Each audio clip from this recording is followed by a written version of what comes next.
Hello, everybody, and welcome back again for the Chromebook Classroom. We are continuing our geeking out with science, and our Katarina Campbell, the science gal, is here today again with us just to take us into that world of elementary science. I am so excited for you to be here today. Welcome back, Katarina. Thank you for having me, Trish. I'm Katarina Campbell. I'm the elementary science consultant, so I'm supporting teachers and students from kindergarten all the way to grade 6. I love you. You have a big job because that is a big world of content. And we know that our science content is so full of knowledge, skills, processes, concepts. Like they really are very deep curricula that we have from K to 6. And I think one of the things that really stands out for me is the mass amount of new vocabulary for our students to learn with every single topic they encounter.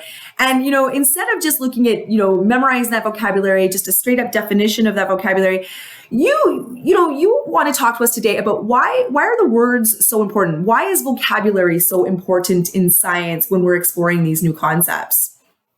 Vocabulary and content words in science are really important for students because when they have a grasp or when they understand those tier 3 words in science, it's going to enhance and create deeper learning and understanding of concepts within science.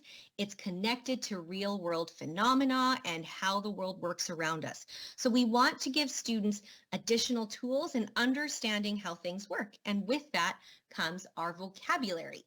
So we have 3 tiers of vocabulary. Our tier 1 words are those just everyday basic words that are in our everyday language. Our tier 2 words are our academic vocabulary words that we see very often in science. So things like describe, construct, analyze, explain. Students need to understand these words, and we can't assume that they inherently understand these words. We need to purposefully teach these words and give students opportunities to work with the words, to manipulate the words, to use them verbally, to use them in written language, and to see them visually to give them that understanding.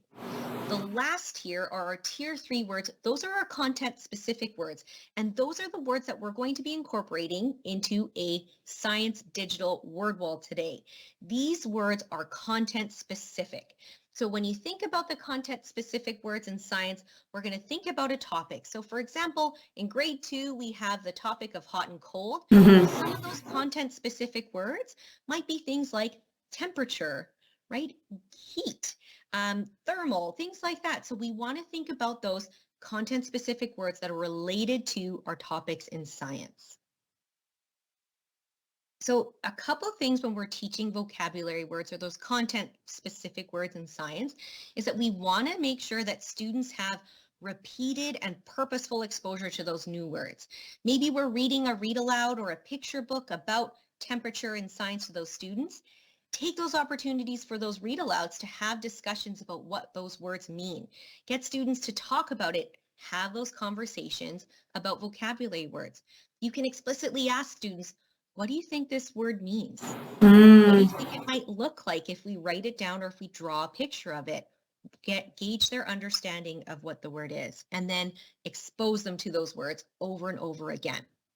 We want to intentionally teach what each of those words means. It's okay to give students definitions of words and to tell them what those words means. And then we can follow up after with giving them opportunities to use those words in different contexts. And then again, we want to offer them some opportunities to use those words, and we're going to explore how to do that with our digital word walls as well. Fantastic. And I like that thing. It's not just about reading the words, memorizing the words. We want our children to experience the word. What is it that I think, what is that phenomenon or what is that concept? Can I have an experience of it so that, of course, I can remember that word even more closely? And you can transfer it into a new context when you're having maybe conversations with someone else. Absolutely. So word walls in the past, they We all have word walls in our classrooms. You might have a physical word wall in your classroom, and we kind of think about them as a visual support. The word is visually there, printed for students to have an understanding or to kind of have a quick look to see some of the words that they might be using in their everyday writing, in their everyday reading, or when you're listening or when you're speaking. Digital word walls in science are going to give us a chance to really focus on those content specific words that we have in each of our topics. I think that the important part of too is having these digital word walls is that they're going to be accessible for your students so that they have those opportunities to look at them and use them over and over again. So we need to have that repeated exposure. We want words and we want to learn words that are going to be relevant and they're going to be connected to our topics and our program of studies. And that when students are using those words and when they have opportunities to use those words, then that's just going to drive the meaning for them. It's going to increase their understanding of concepts or ideas in science. Oh, this is great. Now, I remember my word walls when I was teaching. There was a lot of like cutting, finding, putting these things together, putting up these words. I really loved being able to create a visual word wall, but it was very cumbersome. There was a lot of work for me as a teacher. But you have a way for us to do this using a tool we use every day, probably in our classrooms. But you have a way that we can actually use Google Slides to create a digital word wall that can also be interactive, that's very low labor, but still highly impactful for our students because they have it at their fingertips all the time. Yes, low labor is key, and then also accessibility for our students to use these digital word walls too, not just the teacher. I love this. And so you've got this template, you've got some instructions for us. You've given us a template. I was blown away when you showed me this. So take us into this. How can we do this? So I'm going to show you some examples and some templates that you can use right away for your digital word walls. So number one, you're going to get your copy. You're going to click on that link. Think about some of those vocabulary words that you want your students to know. And I have a handy tool for you. So years ago, we've had this wonderful project. I access this all the time. It is tested. It is true. It is an academic vocabulary list for every single topic in science for each grade. Wow. Each topic has its own category with your academic words and your content specific words. This is going to support you in pinpointing those words that you want to include in your digital word wall. And I have found this as a really great tool to inform my teaching as I'm planning my topic. Love this. Love this. And so we can click right there on that picture as well. We will have that list linked for you below today's video so you can dig into that. But now you've got some variations for us. So how we can use this and then how we can support our students. Yeah, so with the digital word walls, you can either do this one of two ways. You can make a copy for each of your students so that they can interact right away. For the first time, if you like, you can make a copy that all students can edit. You can share this. You can make this a collaborative digital word wall, or you can assign this individually where students can maybe work on their own individual word wall, and then maybe perhaps when they get really good at it, they can incorporate their own words and their own understandings in your science topic or unit. After you have introduced your new vocabulary word or your first vocabulary word, you're going to either yourself or your students insert some images that are going to support their understanding of the word. When we pair a visual with the word, it's just going to increase their understanding. It's going to support their understanding of the word. I also have some really quick tips that I'll show you in a second too, where you can add some links for students to get more information about those concepts and vocabulary words in science. Interactive word walls. Why not? It's a digital tool, so we might as well take advantage of this. And so this is just a beautiful view because you're in that presentation mode. You've got this sort of set up, but you're gonna take us through this and even show us a little live demo of how we can put this together. Yes. So when you are in the edit mode in Google Slides, I have this digital word wall. This is based on seasonal change in grade 1. And so for grade 1, I did choose the words for the students and had them ready to go. But you can definitely keep this blank and you can add the words as you go through your topic or your unit. So I have my seasonal words here. I have fall, winter, spring, summer, and I'm going to do this unit throughout the year as the seasons change. So of course we've experienced fall and definitely winter. But We're in the middle. what you can do is you can have the students insert images. And to do that, this is just a table. So I'm going to insert an extra image into winter. I'm going to click into my table or my box. I'm going to go right up to insert, and I can instruct the students to either upload an image from the computer. Maybe we took pictures around our community or outside our classroom window of what winter looks like. Maybe we've been examining a tree and how that tree has been affected by a seasonal change. Include that picture in there.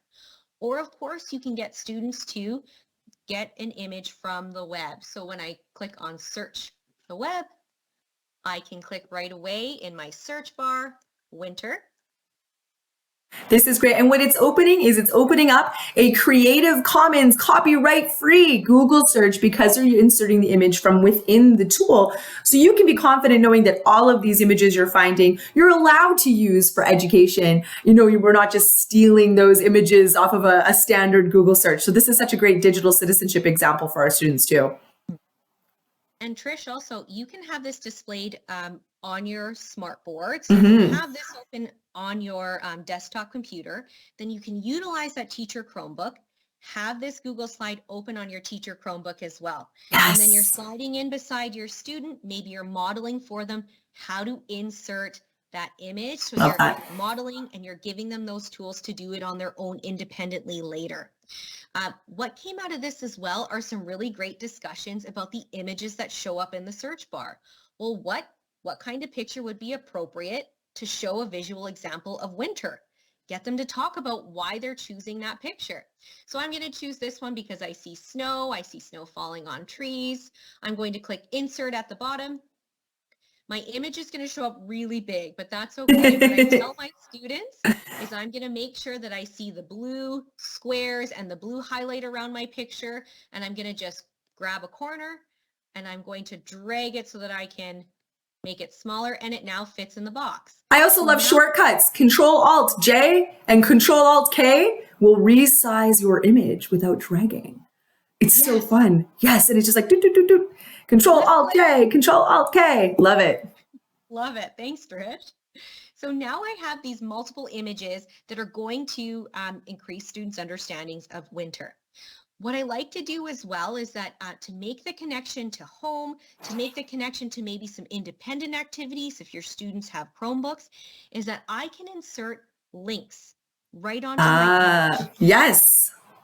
And so this link here, it's a link to just a video, a YouTube video that's explaining autumn. It has a little fun little song about autumn that the students can listen to, maybe when they're working independently, or maybe if parents are looking for more activities at home, they can watch that video together and have discussions about fall or seasonal change. So to insert a link to a video, you're going to, of course, find that link on YouTube or the video that you like.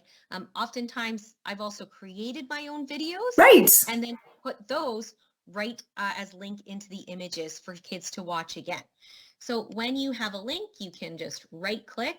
You can click on the image, have that highlighted with the blue squares in the corner. And just in the toolbar, you're going to see the chain link, and you can copy and paste that link right there, and it is accessible for everyone. I love it. There's also a shortcut for that. Control K will make anything a link. We're doing so many shortcuts today. I love it.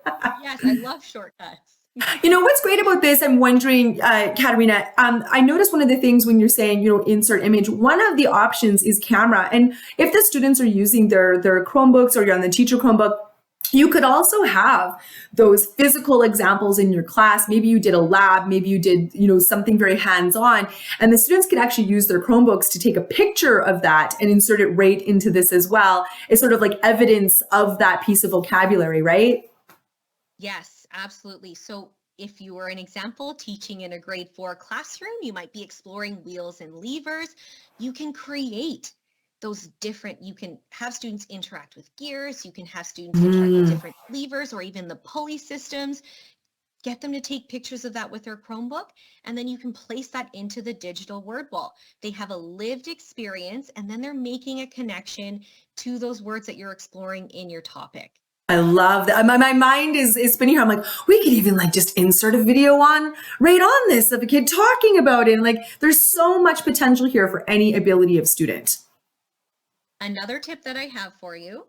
So for your topic as well, you can encourage your students to include their own audio clips for them to say their own definitions of the words. So you can either have them do this independently on their Chromebook where they're adding in that audio note, or use your teacher Chromebook, slide in beside that student. Maybe they had during a conversation, during a read aloud, oh, I have an idea about what a thermometer means. Slide in beside them, record their voice, and insert that right into the Google slide next to the word.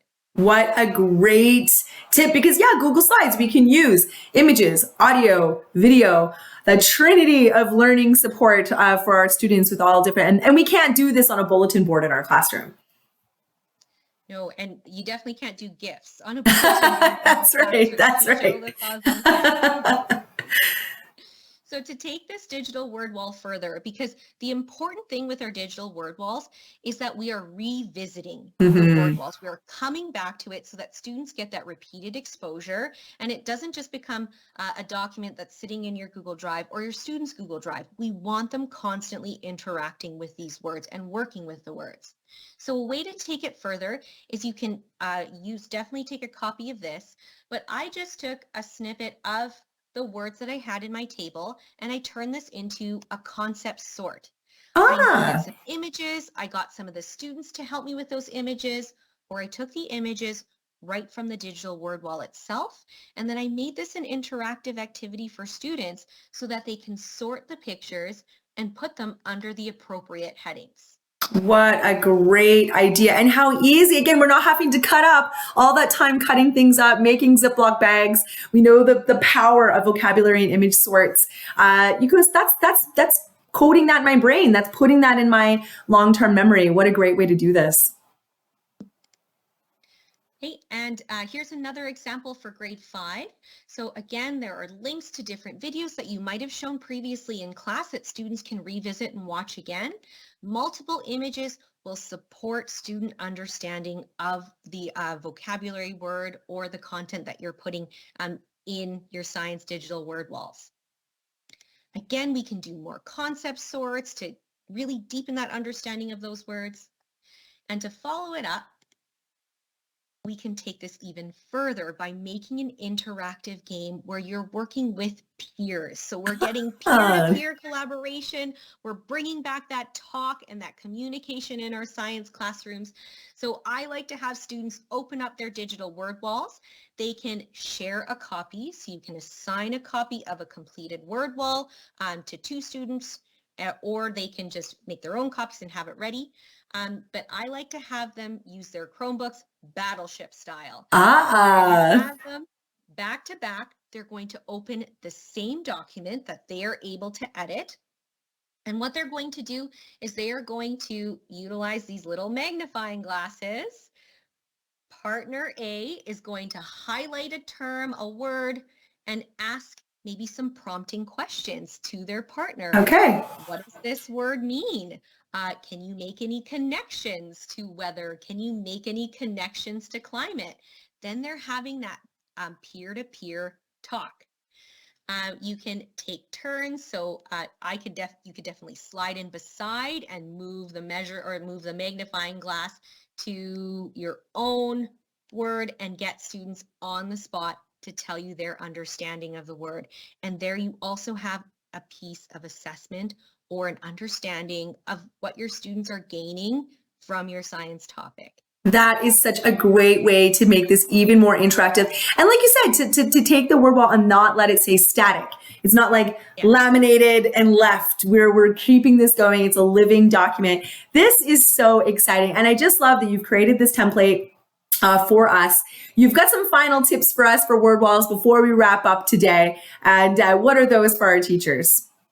So the key is, as we said, is to revisit these word walls. Keep coming back to them, and they are living. They're a living document that you can always edit, that you can come back to. You can have multiple contributors to these word walls too. Find opportunities to incorporate words as often as you can. So don't forget about those read alouds or using those mentor texts, those nonfiction texts as well, to get students to hear those words in different contexts in different ways. Extend the word walls after. So take one of those phrases, take one of those words, and you can do a Frayer model activity with students. Get them to define the word in their own terms, give some facts, some characteristics about the words, give them some examples, or maybe they can come up with their own examples and some non-examples of the word. The other thing I like to do as well, especially for my English language learners, is to utilize a Kim chart. They're going to utilize the key idea or the word. Then they're going to give as much information they know about the word in the table, and then possibly a visual memory or a clue that's going to help them remember what the word is. And the last tip that I have for you, use mote or audio recording. I love it. Those are going to be your best friend, especially for our Div 1 learners who may not be able to type or to access it. Maybe they're still learning some of those digital citizenship strategies. So use those audio recordings so that you can get immediate voice notes and understandings of those words. This has been fantastic. I love that this is so easy for all of our teachers to do. Especially you've given them a place to start. So check out the resources below this video, along with all the other amazing content that Katerina has created for all of our elementary science teachers. So thank you for watching today. Thank you, Katerina, for being here today. And we'll see everybody in another episode.